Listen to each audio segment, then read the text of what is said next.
안녕하세요. 저는 40대 주부입니다. 늘 사연을 듣기만 하다 이렇게 처음으로 글을 써보네요. 다른 분들 얘기를 듣다 보니 제가 예전에 사귀었던 남자와 그 모친 생각이 나서 말이죠. 그 남자와는 한때 결혼까지 생각할 만큼 사랑했던 사이인데요. 결국 그 끝이 좋진 못했어요. 여러 가지 이유가 있었지만 가장 큰 건 그 남자 모친이 저질렀던 만행 때문인데요. 아마 들으면 다들 경악하실 거예요. 사람의 탈을 쓰고 어떻게 그럴 수가 있냐면서 말이죠. 그럼 지금부터 그때의 이야기를 천천히 털어놔 볼게요. 글솜씨는 없지만 잘 부탁드립니다. 저는 서울에서 나고 자랐는데요. 아버지는 대학 교수였고 엄마는 전업주부셨어요. 집안이 엄청나게 부유한 건 아니었지만 그렇다고 찢어지게 가난하지도 않았던 딱 중산층 가정이었죠. 원래 아버지의 아버지, 그러니까 할아버지가 이 도박 때문에 전 재산을 탕진하는 바람에 한때 친가가 풍비박산 났던 적이 있는데요. 그 때문에 아버지는 어린 시절에 삼시세끼를 맹물에 간장 탄 걸로 때울 만큼 힘들었다고 해요. 하지만 성공하겠다는 일념으로 서울에 올라와 독하게 직영야독했고요. 그 결과 지금은 모두에게 존경받는 명문대 교수님이 됐죠. 아버지는 자신이 자수성가했기 때문일까요? 돈 무서운 줄 알아야 한다면서 절대 사치하지 않으셨어요. 제 학비도 딱 대학 입학금까지만 내주시고요. 그 뒤로는 아르바이트를 하든 뭘 하든 알아서 하라고 하셨죠. 어릴 땐 그런 아버지가 정없게 느껴져 서운한 마음도 있었는데요. 머리가 좀 크니까 알겠더라고요. 제게 독립심을 심어주려고 입으로 더 그러셨다는 걸 말이죠. 그래서 저는 넉넉한 집안 형편에도 불구하고 이런저런 아르바이트를 많이 했어요. 특히 오래 했던 게 학교 앞에 있던 호프집 서빙 아르바이트였는데요. 다른 모텔보다 일이 힘든 만큼 시급이 셌거든요. 남자친구를 만난 것도 그 호프집에서였어요. 아직도 기억에 생생해요. 당시 저는 시험 기간이라 공부하랴 아르바이트하랴 정신없는 나날을 보내고 있었는데요. 전날 새벽까지 공부했어서 그런가 커피를 마셔도 너무 졸리더라고요. 정신을 바짝 차려보려고 찬물로 세수까지 했지만 영 잠이 깨질 않더군요. 다들 아시죠? 꼭 그럴 때 사고가 난다는 거. 맥주를 서빙하다 잠깐 정신이 혼몽해진다 싶었는데 정신을 차려보니 바닥에 맥주잔이 구르고 있고요. 제 앞쪽에 앉아있던 남자 손님이 그 떨어지는 맥주를 뒤집어 썼더군요. 정말 얼마나 놀랐는지 몰라요. 어머, 어떡해. 죄송해요. 제가 그만 실수로. 괜찮으세요? 저는 얼른 테이블에 있던 티슈를 잔뜩 뽑아 손님의 얼굴이며 옷을 닦기 시작했어요. 그때까지도 멍하니 있던 손님이 그제야 정신이 들었는지 손을 내줬더군요. 괜찮아요. 그냥 제가 닦을게요. 정말 죄송해요. 제가 오늘 잠을 별로 못 자서 정신이 없어가지고 그만 잔을 놓쳐버렸어요. 괜찮아요. 뭐 그럴 수도 있죠. 서비스직에서 일하다 보면 진상 손님들을 참 많이 만나거든요. 별거 아닌 걸로 시집을 잡아 환불해달라, 보상금을 달라 하는 사람들이 얼마나 많은데요. 그런데 이분은 제가 실수한 건데도 불구하고 대수롭지 않게 여기더군요. 그러니까 더 미안하더라고요. 제가 실수한 거니까 오늘 드신 음식값은 제가 다 낼게요. 따로 세탁비도 드리고요. 나이 됐어요. 이 옷 싼 거예요. 그냥 집에다 서 세탁기 돌리면 돼요. 피해본 게 없으니 음식값도 필요 없고요. 그치만 정말 괜찮아요. 절 신경 쓰지 마시고 그만 일 보세요. 손님은 저를 안심시켜 주려는 듯 씩 웃었어요. 그 모습에 얼마나 고맙고 눈물이 나던지요. 그 손님이 극구 사양하는데도 음식값을 대신 지불해줬네요. 그 뒤로 그 손님은 종종 제가 일하는 호프집에 놀러 왔어요. 친구들과 올 때가 제일 많았지만 가끔 혼자 맥주 한잔하러 올 때도 있었죠. 그렇게 오며 가며 한마디씩 나누다 보니까 나중엔 그 손님과도 제법 친해졌는데요. 정신을 차려보니 그 손님이 오지 않는 날이면 그 손님을 기다리고 있더군요. 그때 알았어요. 제가 그 손님을 좋아하게 됐다는 걸 말이죠. 그렇다고 고백할 용기는 없었어요. 왜냐하면 그 손님은 여자친구가 있다고 했거든요. 직접적으로 물어본 적은 없지만 한 번은 제게 선물을 골라달라고 한 적이 있는데요. 이 자기보다 2살 어린 여자라고 하더군요. 여자친구라고 직접적으로 언급한 건 아니었지만 생일 선물을 할 만큼 가까운 연하의 여자라고 하면 뻔한 거 아니겠어요. 제가 워낙 소심한 성격이라 그런가 차마 임자 있는 남자에게 다가가진 못하겠더라고요. 그래서 홀로 짝사랑만 열심히 했네요. 그렇게 한 1년쯤 지났을까요? 하루는 그 남자가 제게 할 말이 있다면서 호프집을 찾아왔어요. 뭐냐고 물어보니 망설이다가 일이 끝나면 얘기하겠다고 하더군요. 여자친구가 있다는 걸 알면서도 괜스레 기대가 됐어요. 여자친구와 헤어진 걸까? 그래서 내게 고백하려는 걸까? 별의별 생각을 다 했죠. 그런데 웬걸 정신을 차려보니 그 사람이 보이지 않았어요. 구석진 테이블에서 혼자 맥주를 마시고 있었는데 자리가 텅 비어 있더군요. 잠깐 화장실이라도 갔나 했는데 1시간, 2시간이 넘도록 남자는 돌아오지 않았어요. 제가 퇴근할 때도 마찬가지였죠. 그때만 해도 걱정은 됐지만 대수롭지 않게 여겼어요. 급한 일이 있어 집에 갔나 보네. 나중에 다시 오겠지. 그렇게만 생각했죠. 하지만 그 뒤로 그 남자를 다시 보는 일은 없었어요. 그 남자의 이름도 전화번호도 몰랐기 때문에 제가 먼저 연락을 할 수도 없었죠. 정말 얼마나 후회했는지 몰라요. 전화번호라도 물어봐둘 걸. 여자친구가 있는 걸 알아도 표현 한번 해볼 걸. 대체 그 사람은 나한테 무슨 말을 하려고 했던 걸까? 왜 갑자기 말도 없이 잠적해버린 걸까? 휘몰아치는 온갖 생각 때문에 몇 달을, 아니 몇 년을 힘들었네요. 그렇게 시간이 흘러 저는 대학을 졸업하고 사회인이 됐어요. 제법 이름 있는 식품회사 마케팅 부서에서 일했는데요. 일이 어찌나 많은지 야근을 밥 먹듯이 하는 건 기본이었고요. 때때로 주말에도 출근해야 했죠. 그날도 그랬어요. 황금 같은 토요일에 홀로 회사에 나와 다음 주까지 제출해야 하는 보고서를 작성하고 있었는데요.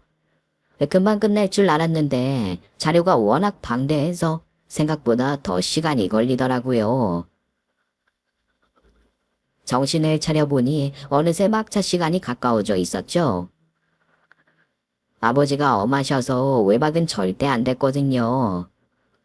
그렇다고 택시를 타자니 검소한 아버지의 영향을 받아서일까 돈이 너무 아까웠어요. 결국 저는 보고서를 대충 마무리 짓고 허겁지겁 회사 밖으로 나와 버스 정류장으로 달려갔죠.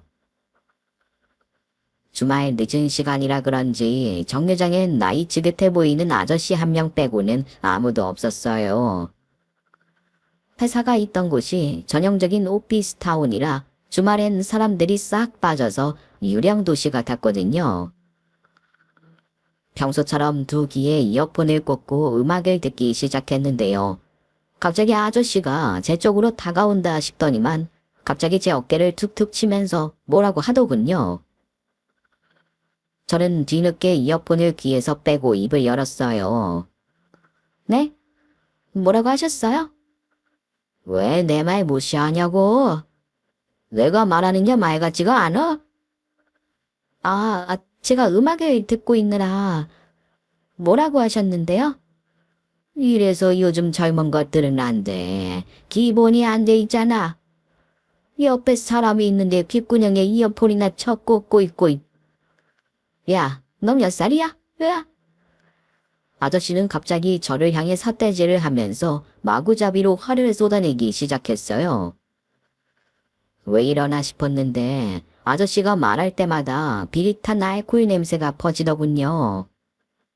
맞아요. 술에 잔뜩 취해 괜히 제게 시비를 거는 거였어요.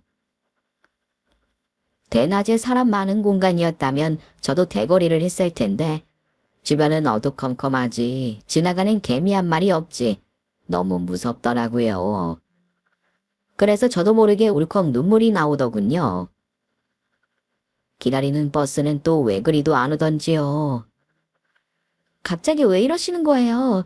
제가 뭘 잘못했다고요? 뭘 또 저 울고 그래? 내가 뭐 아가씨한테 무슨 해코지라도 했어? 왜? 울지 마. 울지 말라고? 급기야 아저씨는 제 손목을 틀어잡고 자기 쪽으로 마구 끌어당기기 시작했어요. 왜 이러세요? 이것 놓으세요. 아이, 우니까 미안해서 그러지. 아이, 잠깐 이리 와봐. 아이, 날도 추운데 어디 따뜻한 곳에 가서 술이나 한잔하자고. 싫어요. 이것도 아요. 아이, 뭐가 자꾸 그렇게 싫어. 너무 튕기면 매력 없어. 알아? 하여간 요즘 애들은 왜 이렇게 비싼 척 구는지 몰래. 아이, 잠만 말고 이리 와봐. 아이, 내가 맛있는 거 사줄게. 이러지 마세요. 손 놔달라고요. 저는 어떻게든 아저씨의 손을 떨궈내려고 했어요. 하지만 여자의 몸으로 성인 남자의 힘을 이기는 건 쉽지 않았죠. 그런데 바로 그때였어요. 갑자기 골목길 쪽에서 웬 남자가 다가오더니 그 아저씨를 밀어버리고 저를 자기 뒤로 보내더군요. 이봐요. 지금 뭐 하시는 거예요? 여자분이 싫어하는 것 같은데 그만하세요. 넌 뭐야? 남의 일에 끼어들지 말고 꺼져. 남자는 아저씨가 술에 잔뜩 취한 걸 눈치챘는지 인상을 찡그리며 저를 돌아봤어요. 이 취객이랑 아는 사이예요? 아니요, 전혀 몰라요. 이 아저씨가 막 저를 강제로 끌고 가려고 했어요. 그러자 남자의 얼굴이 대번에 험악해졌어요. 성큼성큼 아저씨에게 다가가더니 어깨를 휙 밀더군요. 그것만으로도 술에 잔뜩 취해 있던 아저씨는 균형을 잃어버렸고요. 그대로 휙 뒤로 넘어갔죠. 경찰 부르기 전에 썩 꺼져요. 술 처먹었으면 집에 가서 발 닦고 잠이나 잘 곳이지. 어디 엄한 사람한테 행패야? 경찰을 부른다는 말에 겁이 난 걸까요? 아저씨는 제대로 된 반항도 못하고 벌떡 몸을 일으켰고요. 그대로 허겁지겁 주랭랑을 쳐버렸죠. 그의 모습을 보니 갑자기 안심이 확 되면서 갑자기 다리에 힘이 풀리더라고요. 괜찮아요? 어디 다쳤어요? 남자가 그런 저를 보고 놀랐는지 얼른 다가와 부축해줬어요. 저는 괜찮다고 고맙다고 인사하려고 고개를 들었는데요. 남자의 얼굴을 본 순간 아무 말도 못하고 얼어붙고 말았어요. 그건 남자 역시 마찬가지였죠. 당신은 그 호프집에서 일하던... 저를 알아본 남자가 먼저 입을 열었어요. 맞아요. 그 남자는 제가 호프집에서 일할 때 짝사랑했던 바로 그 손님이었어요. 아니, 이게 대체 얼마만... 아니, 그동안 대체 어디 있었던 거예요? 왜 갑자기 사라져버렸어요? 그날 분명 저한테 할 말이 있다고. 반가운 마음과 서운한 마음이 뒤섞여 왈칵 눈물이 나왔어요. 저는 그대로 남자를 끌어안고 엉엉 울고 말았고요. 당황한 남자가 저를 데리고 근처에 있던 카페로 들어갔죠. 무려 4년 만의 재회였어요. 따뜻한 차로 속을 진정시킨 뒤 밀려있던 얘기를 나누기 시작했죠. 그러면서 드러난 진실은 너무나 충격적이었네요. 알고 보니 그 사람도 저를 좋아하고 있었어요. 그날 찾아왔던 것도 고백을 하려고 그랬던 거라고 하더군요. 저를 좋아했다고요? 여자친구 있는 거 아니었어요? 무슨 말이에요? 저 여자친구 없었는데. 그때 저한테 여자 선물 골라달라고 했잖아요. 아, 그건 동생. 밑으로 여동생이 하나 있거든요. 그럼 미경 씨는 쭉 제가 여자친구가 있다고 생각했단 말이에요. 맨날 남자친구 놈들 아니면 혼자서 호프집에 갔는데. 그러게요. 여자친구가 있었으면 한 번쯤은 데리고 왔을 법도 한데. 혼자 정말 말도 안 되는 오해를 하고 있었던 거였어요. 진작에 물어볼걸. 너무 기가 막히더군요. 그런 저를 가만히 지켜보던 그 사람이 갑자기 대뜸 입을 열었어요. 그럼 저도 묻고 싶은 게 있어요. 미경 씨야말로 남자친구 있는 거 아니었어요? 그래서 그날 고백 안 하고 그냥 갔던 건데. 네? 그게 무슨 말이에요? 저 한 번도 남자 사귀어본 적 없는데. 제 말에 그 사람의 얼굴이 하얗게 질렸어요. 뭐라고요? 저 고백하러 갔던 그날 미경 씨가 같이 일하던 남자 알바생 있잖아요. 그 키 작고 안경 쓴. 그 사람이 저한테 오더니 호프집 사람들한텐 비밀로 하고 미경 씨랑 사귀고 있다고. 그러니까 자꾸 찾아와서 찝쩍거리지 말라고 했거든요. 그래서 그 뒤로 그 호프집도 못 갔던 거고요. 그 사람의 말에 얼마나 정확스러웠는지 몰라요. 당시 그 호프집엔 저랑 같이 일하던 복학생 선배가 한 명 있었는데요. 저한테 얼마나 추근덕거렸는지 몰라요. 그래서 떼어내느라 고생 좀 했는데 설마 그런 말도 안 되는 수작까지 부렸을 줄이야. 그 인간 때문에 제 첫사랑이 그렇게 어이없게 끝이 났던 거였어요. 기막혀서 아무 말도 못하고 있자 그 사람이 갑자기 피식 웃더군요. 뭐야. 우리 사실은 서로 좋아하고 있던 거네요? 내가 조금만 더 용기 냈더라면 미경 씨랑 지금쯤 잘 만나고 있었을 텐데. 바보같이. 그러게요. 저도 좀 더 용기를 내볼 걸 그랬어요. 서로 말도 안 되는 오해 때문에 좋아하는데도 몰랐다니 너무 어이가 없더라고요. 그 사람도 같은 마음인 것 같았죠. 그렇게 서로 헛웃음만 지은 채로 얼마나 있었을까요? 갑자기 그 사람이 저를 향해 조심스럽게 입을 열었어요. 지금이라도 늦지 않은 것 같은데 우리 한번 만나보지 않을래요? 저 아직도 미경 씨 좋아하거든요. 네? 진짜요? 전 아직 좋아한다고요. 그럼요. 그 뒤로 다른 여자 만나보려고 해도 미경 씨 생각이 나서 잘 안 되더라고요. 이렇게 다시 만난 것도 왠지 운명 같지 않아요. 그날 못했던 고백 지금 할게요. 나랑 만나주세요, 미경 씨. 네? 거절할 이유가 없었어요. 저는 벅차오르는 감정을 꾹 내리누르며 고개를 끄덕였고요. 그렇게 첫사랑과 첫 연애를 하게 됐죠. 남자친구는 제 생각보다 더 완벽한 사람이었어요. 어떤 조건이나 외모 같은 것들이 완벽했다는 게 아니라요. 성품이나 취향 같은 게 제게 맞춰진 사람인 양 꼭 들어맞았죠. 게다가 성실하고 다정하고 어쩌다 사소한 일로 다퉈도 늘 제게 져주는 그런 사람이었네요. 당시 남자친구는 작은 보험회사에서 일하고 있었는데요. 저희 회사에 비해 상대적으로 일이 적은 편이었어요. 그래서 남자친구는 늘 퇴근하고 나면 저희 회사 앞에서 저를 기다렸다가 집에 데려다 줬고요. 주말에도 일하는 저를 위해서 도시락을 싸주고 보약을 챙겨주는 등 얼마나 잘해줬는지 몰라요. 남자친구와 결혼을 꿈꾸게 된 건 어찌 보면 자연스러운 일이었어요. 당시 결혼 정년기였던 남자친구 역시 저와 하루빨리 가정을 이루고 싶어 했죠. 결국 저희는 만난 지 1년 만에 결혼 준비를 시작했어요. 양가 부모님께도 찾아뵙고 인사를 드렸죠. 다행히 부모님은 남자친구를 마음에 들어 하셨어요. 뭐 하나 특출난 게 없는 사람이었지만 성실하고 저를 좋아하는 게 눈에 보여서 괜찮은 사람 같다 하시더군요. 저희 집이 엄청난 부자였다면 당연히 반대했을 것이고 찢어지게 가난했다고 해도 반대했을 테지만 오히려 적당히 먹고 살 만한 중산층이라서 그랬을까요? 예비 사회의 경제적인 여건에 대해선 부모님 두 분 다 별로 신경 쓰지 않더라고요. 다시 남자친구는 어머니와 여동생 셋이 살고 있었어요. 몇 년 전 이혼으로 부모님 두 분이 갈라섰다 하더군요. 뭐 요즘 세상에 이혼 가정이야 뭐 흥도 아니었으니까 별로 신경 쓰지 않았네요.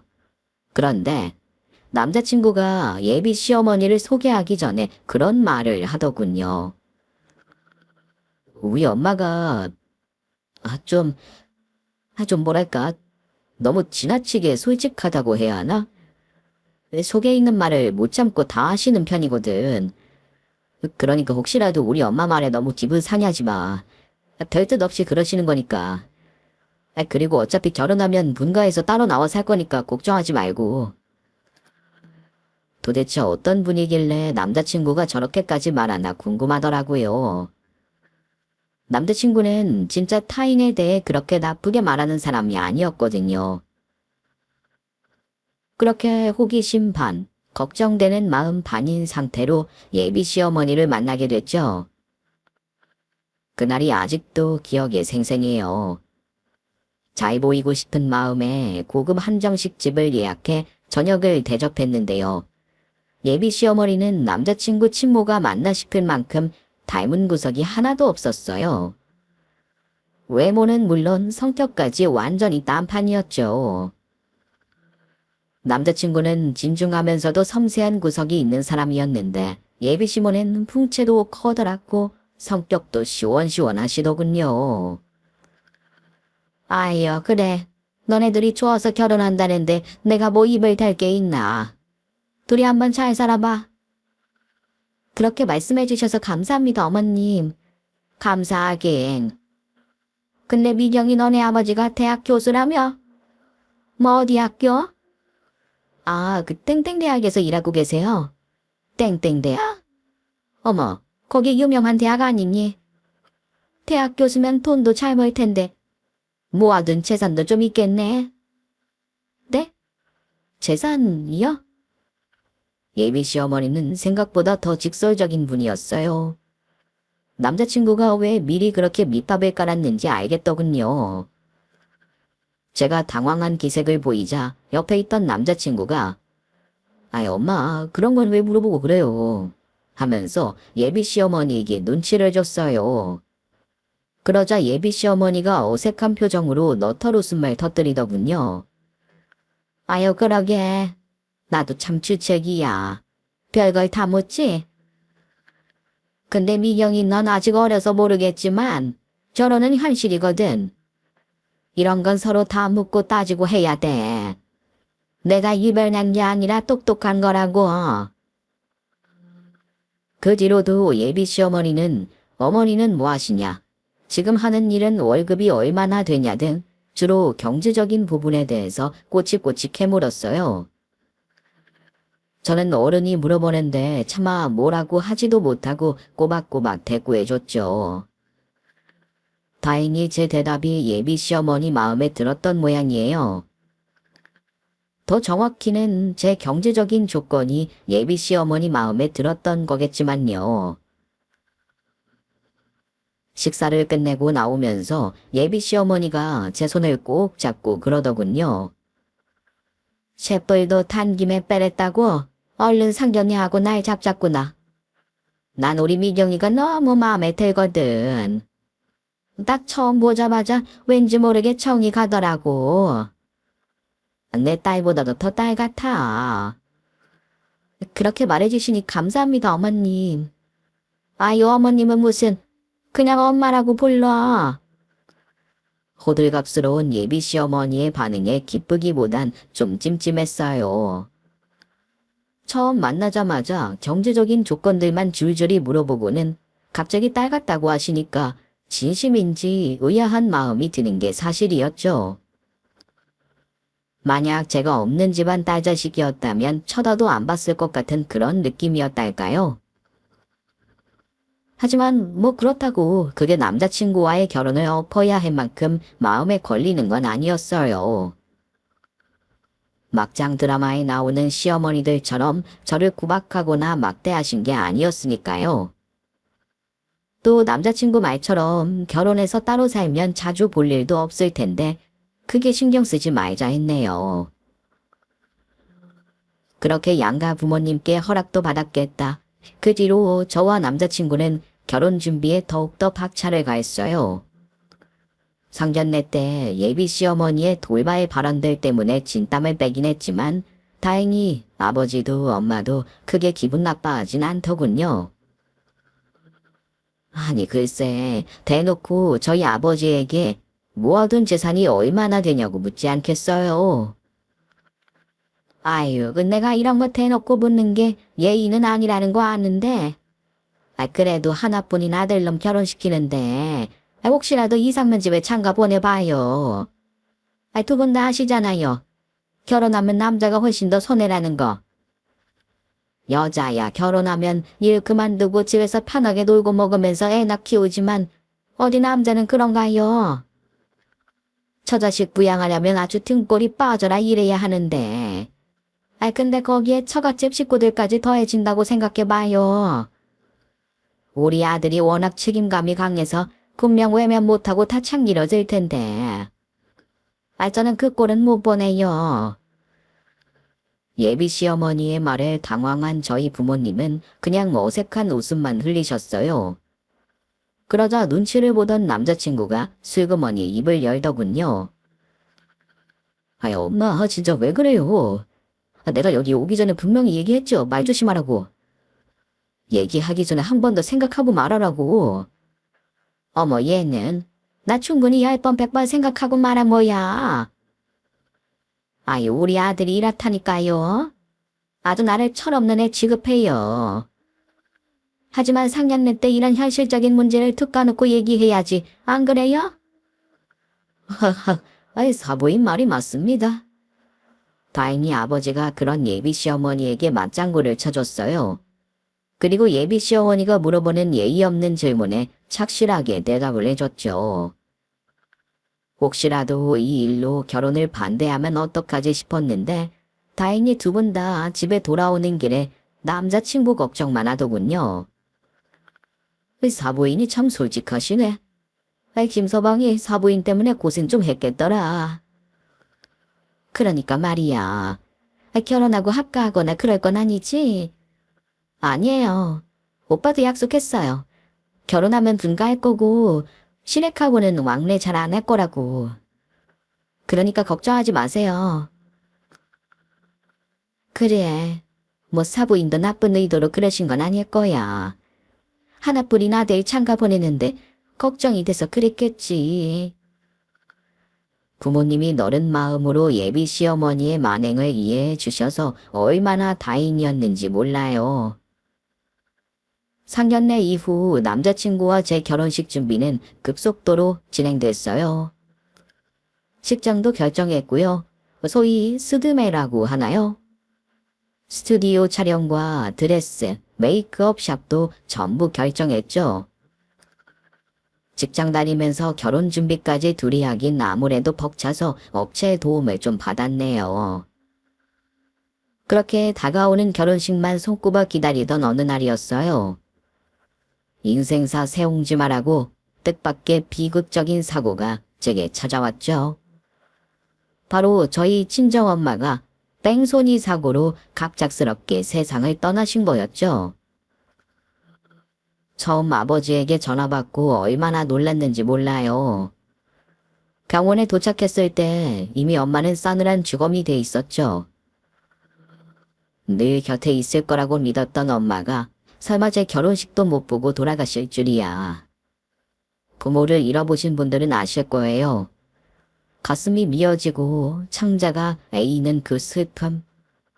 엄마의 영정사진 앞에서 통곡하듯 울다가 혼절까지 했네요. 아버지는 평생의 반려자를 잃은 슬픔 속에서도 묵묵히 상주로서 제 역할을 다하셨어요. 병원 및 장례 관계자들의 도움을 받아 순차대로 장례 준비를 하셨고요. 찾아오는 조문객들에게도 예를 다하셨죠. 어쩌면 저보다 아버지가 더 힘드실 수도 있는데 더는 울고만 있을 수가 없더라고요. 그래서 아버지 옆에서 저도 묵묵하게 상객들을 맞이했네요. 생각지도 못한 손님이 찾아온 건 조문객들이 어느 정도 빠져나간 늦은 새벽이었어요. 누군가 갑자기 다가와 와락 저를 껴안길래 깜짝 놀랐는데 고개를 들어보니 예비 시어머니더군요. 어머님, 여긴 어떻게...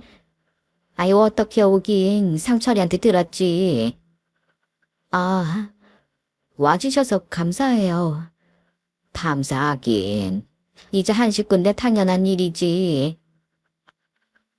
아이고, 우리 며느리 이 일을 어쩜 좋아. 내가 사부인 소식 듣고 얼마나 가슴이 무너지던지. 예비 시어머니는 저를 끌어안고 마치 자기 일처럼 눈물을 흘리셨어요. 그런 예비 시어머니의 마음에 동화됐는지 저도 간신히 참고 있던 눈물이 다시 터졌죠. 그렇게 서로 얼싸안고 얼마나 울었을까요? 제 옆을 지키고 있던 남자친구가 잠깐 좀 쉬라면서 저를 뒤에 붙어있던 작은 방으로 안내했어요. 그리고 예비 시어머니에겐 기왕 오신 거 밥이라도 먹고 가라면서 문상객들 테이블로 데려가더군요. 원래 기쁜 일보다 슬픈 일을 함께 해주는 게 더 어렵다고 하잖아요. 여기까지 와서 자기 일처럼 울어준 예비 시어머니가 참 고맙게 느껴지더군요. 그래서 나가서 감사 인사라도 드려야겠다 생각하고 몸을 일으켰는데요. 밖에 나가니 웬걸 테이블 쪽이 소란스럽더군요. 뭔가 하고 봤더니 글쎄 저희 아버지랑 예비 시어머니가 큰 목소리로 다투고 있는 게 아니겠어요. 갑자기 찾아와서 이게 무슨 행패입니까? 무슨 사람이 이렇게 개념도 없고 예의도 없는지. 내가 김서방 얼굴 봐서 잡는 거니까 좋은 말로 할 때 이만 돌아가 주십시오. 저희 아버지가 체면 때문에라도 남에게 화를 잘 내지 않는 분이거든요. 대체 예비 시어머니가 무슨 짓을 했길래 아버지가 저렇게까지 화를 내는지 알 수가 없더라고요. 예비 시어머니는 시어머니대로 목소리를 높이면서 대거리를 하더군요. 아니, 궁금하면 좀 물어볼 수도 있지. 이제 애들 결혼하면 한 식구가 될 텐데 당연히 알아야 하는 거 아니에요? 그런 건 상견례 할 때나 물어보든가. 여기가 지금 어딘지 아세요? 우리 집사람 장례식장입니다. 죽은 사람은 죽은 사람이고 산 사람은 살아야죠. 애들 결혼 안 시킬 거예요? 도대체 빚이 얼마나 있길래. 돈 꽤나 있는 집안인 줄 알았는데 빈술에만 요란하다고 딱 그 짝인 거 아니야. 그런 거면 나 이 집안에 우리 아들 장가 못 보내지. 아니야, 안 보내지. 저는 대체 무슨 일인가 싶어 옆에 있던 친척 어르신에게 슬그머니 자초지종을 물어봤어요. 그러자 돌아온 대답은 너무나 충격적이었습니다. 그때가 저희 아버지 교수직 은퇴가 얼마 남지 않은 때였는데요.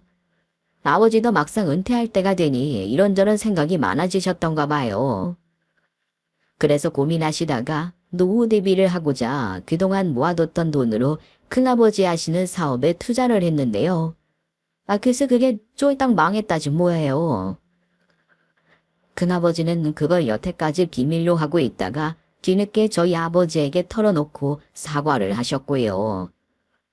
하필이면 그걸 옆 테이블에 앉아있던 예비 시어머니가 들어버린 거였죠.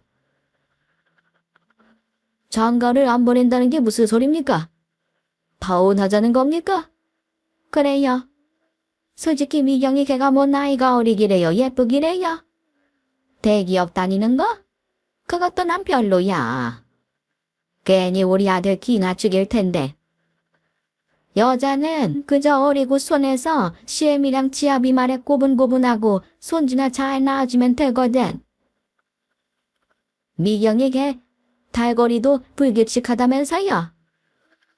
그럼 어딘가 하자가 있다는 건데 어디에 애를 낳을 수나 있겠어요? 뭐요? 지금 내 딸이 하자가 있다는 겁니까?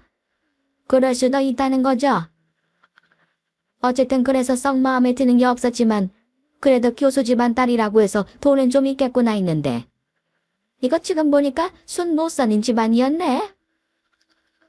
교수직은 곧 은퇴한다지. 모아둔 돈은 사업으로 싹 날렸다지. 이런 거지 같은 집구석이랑 어떻게 사돈을 맺어요?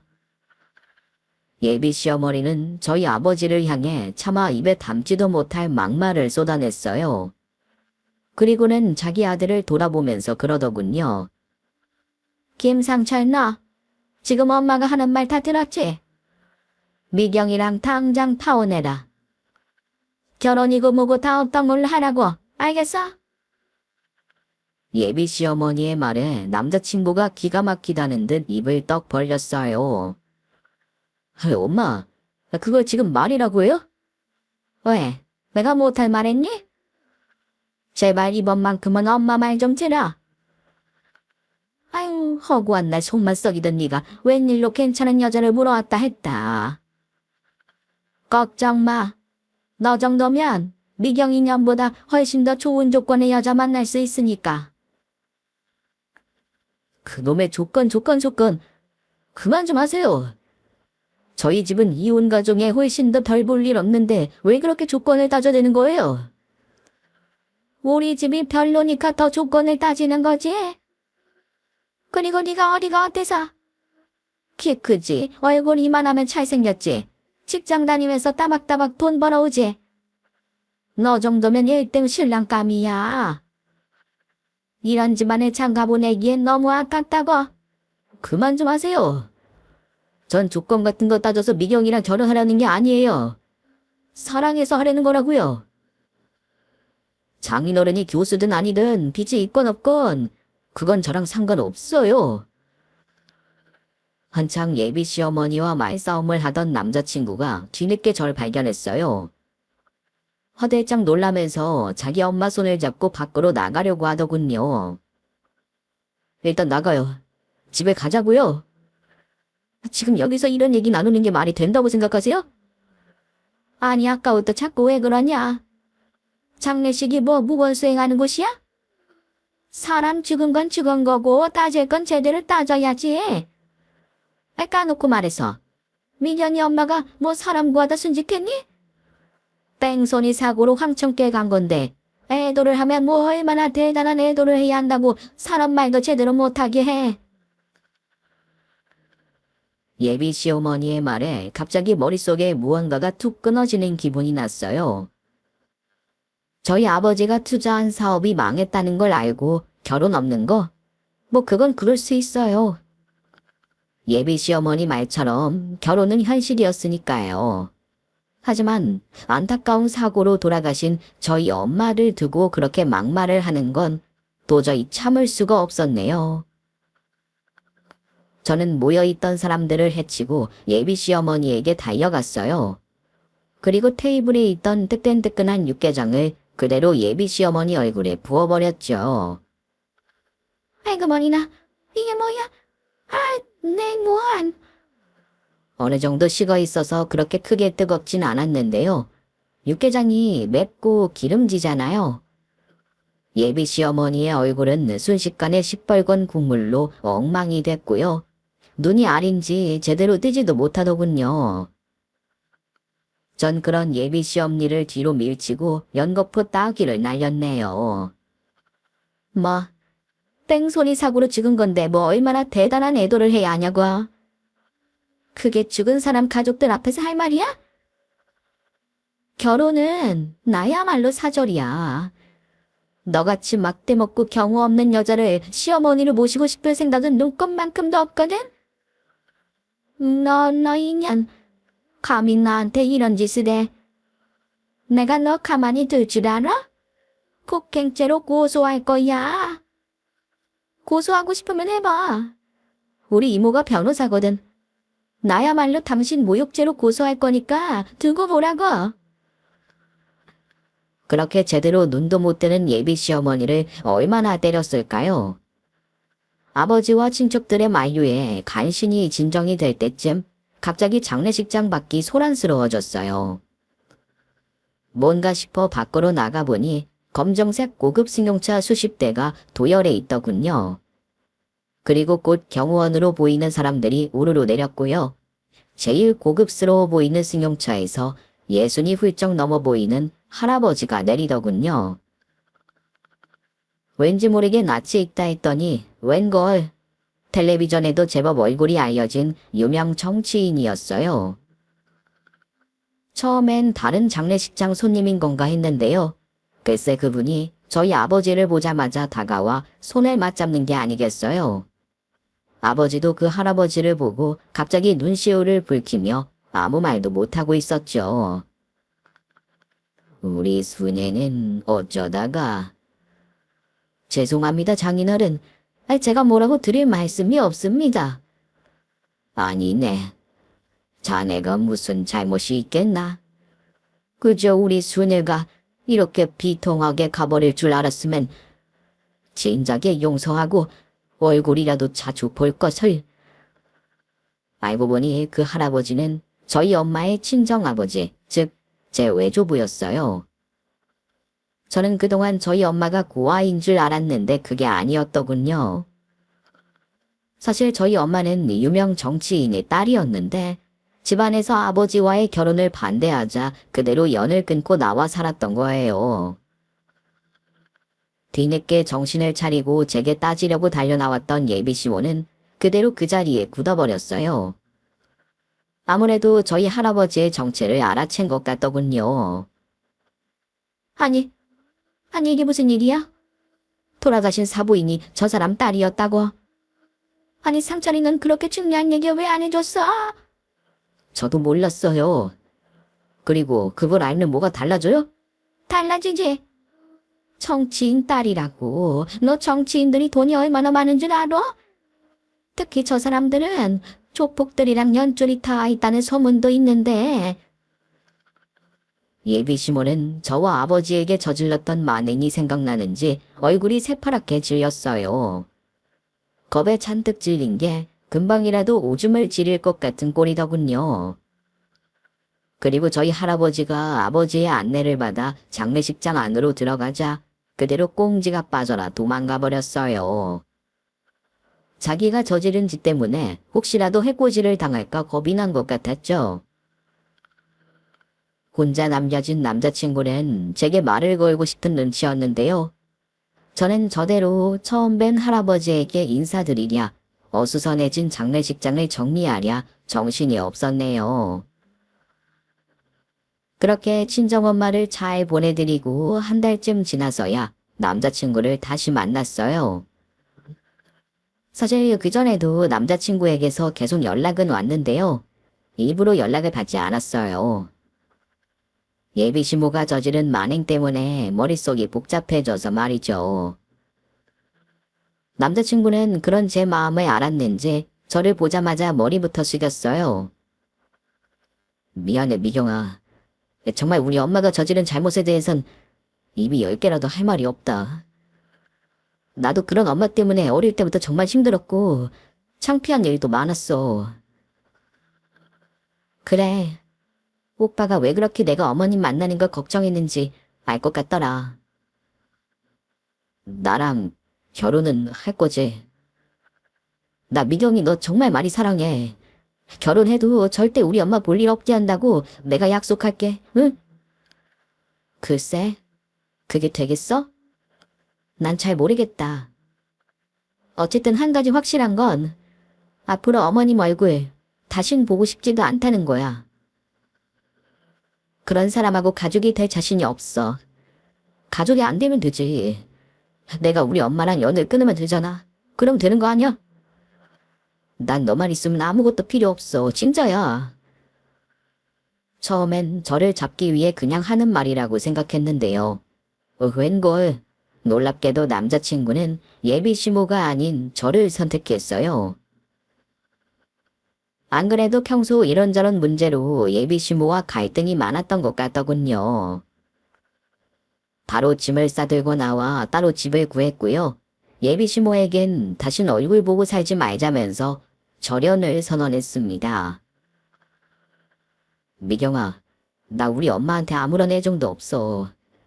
어릴 때부터 나 정서적으로 학대하고 때리고 한 번도 따뜻한 애정을 준 적이 없는 사람이거든. 차라리 개모길 바랄 정도로 말이야. 너랑 빨리 결혼하고 싶었던 것도 얼른 가정을 꾸려서 엄마와 멀어지길 바래서였는데 순서가 잘못됐던 것 같아. 엄마랑 연을 먼저 끊고 너에게 왔어야 했는데 미안하다. 됐어. 오빠가 미안할 건 아니지. 나 앞으로 다시는 엄마 얼굴 안 보고 살 거야. 봤잖아. 이렇게 집까지 따로 구해서 나와 사는 거. 그러니까 부탁이야. 나 버리지 말아주라. 응? 부모 자식 간의 연은 철연이라고 하는데 그게 어디 오빠가 끊는다고 끊어지는 거겠어? 물론 나도 여전히 오빠 사랑해. 하지만 결혼은 오빠하고 나 둘이 사는 게 아니잖아. 난 어머님이 우리 엄마 장례식장에서 저지른 만행 평생 못 잊을 거야. 그러니까 우린 여기까지만 하는 게 맞는 것 같아. 미정아, 제발. 차라리 내가 너한테 뭔가 잘못한 게 있다면 납득하겠어. 하지만 잘못한 건 우리 엄마잖아. 그래? 내가 너한테 잘못한 건 아무것도 없잖아. 처음엔 남자친구와도 깨끗하게 헤어지려고 했어요. 하지만 남자친구 말처럼 그 사람이 잘못한 건 없었으니까요. 무엇보다 저도 남자친구를 사랑하는 마음 자체는 변함이 없었기 때문에 결국 모질게 남자친구를 내치진 못했네요. 대신 결혼은 좀 더 시간을 두고 천천히 생각해보자고 했죠.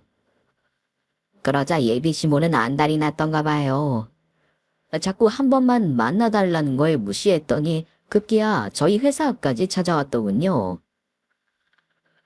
세아가, 도대체 왜 이렇게 전화를 안 받는 거니? 내가 오죽하면 여기까지 찾아왔겠어? 세아가라뇨? 전 그쪽 같은 시어머니 둔 적 없어요. 이만 돌아가 주세요. 너 우리 아들이랑 안 헤어졌잖아. 그럼 결혼한다는 거 아니야? 그럼 내가 네 시애미 맞지? 시애미는 무슨? 설사 제가 상철 씨랑 결혼한다고 해도 그게 그쪽이랑 무슨 상관인데요? 이미 상철 씨는 그쪽하고 연 끊었는데 부모 자식 사이가 어디 그렇게 모자라듯 잘리는 줄 알아? 아니, 이게 아니지 참. 내가 오늘 너한테 온 건 싸우려고 온 게 아니라 사과하려고 온 거야. 그날은 내가 미안했다. 사부인 보내드리는 곳에서 그렇게 행동해선 안 됐는데 내가 그날 육개장에 소주 한잔 했거든.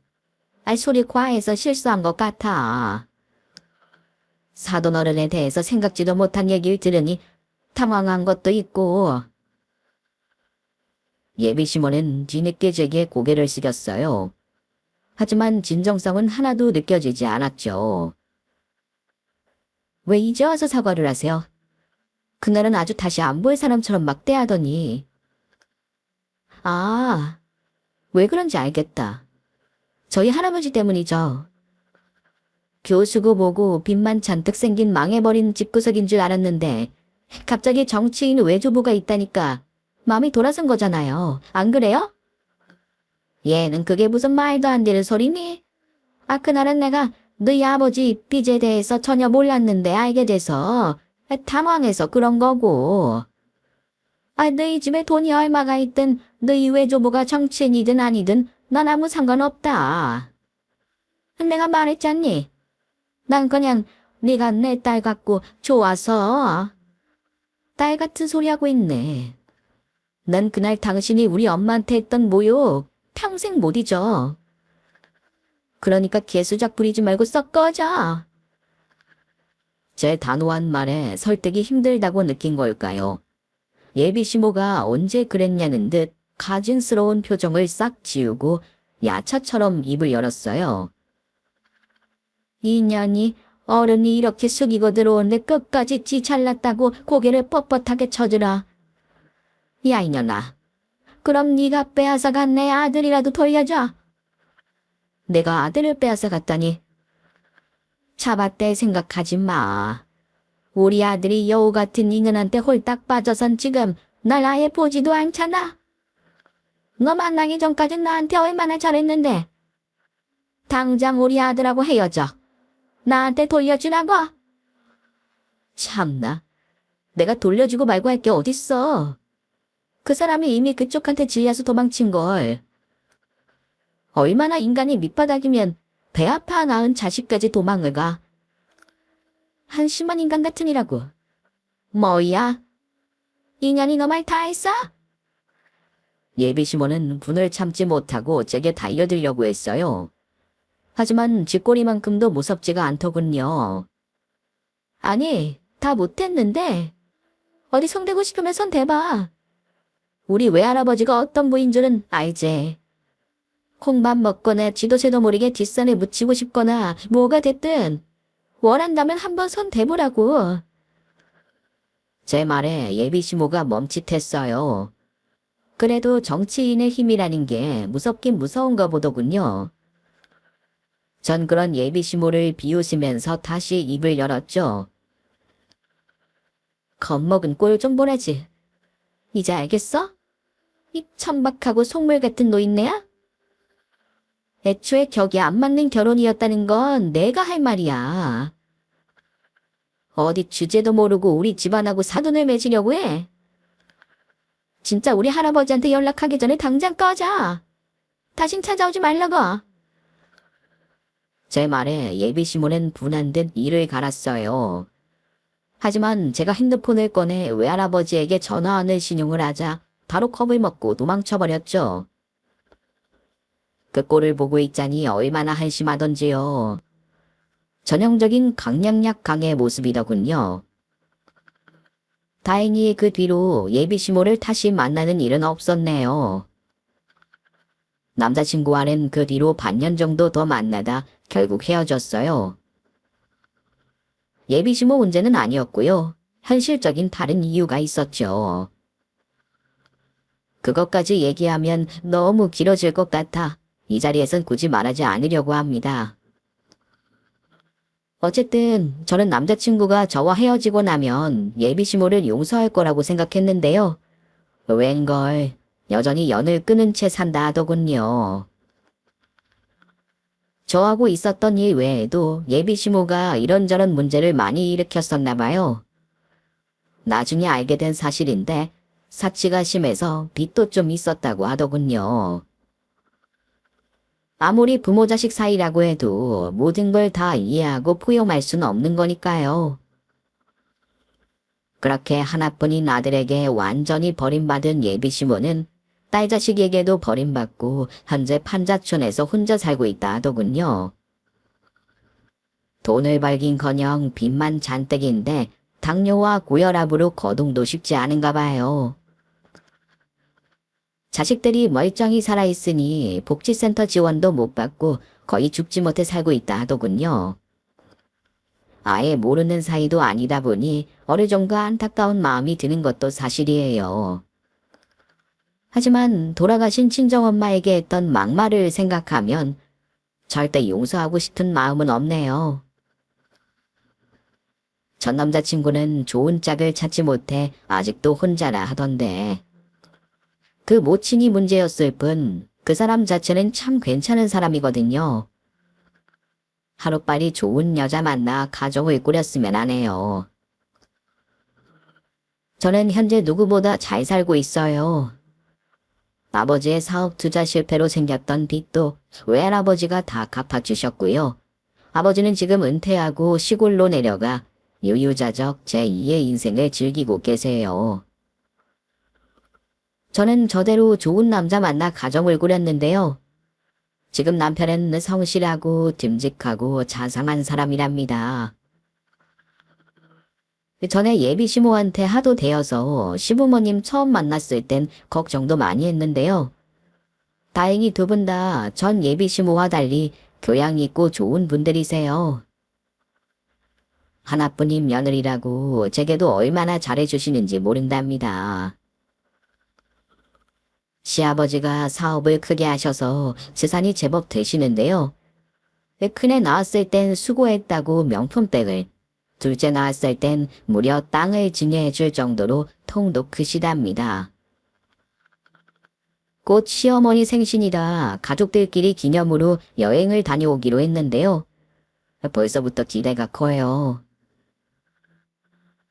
시부모님 모시고 가는 여행이 기르르는 며느리가 대한민국에 몇이나 되겠어요. 제 주변만 해도 진짜 가족처럼 잘 지내는 고부 사이는 하나도 없네요. 다 복이라 여기며 주변에 더 베풀고 살려고요. 남편 돌아올 시간이 돼서 이만 글을 지려야겠어요. 긴 얘기 들어주셔서 감사합니다. 모두 건강하세요.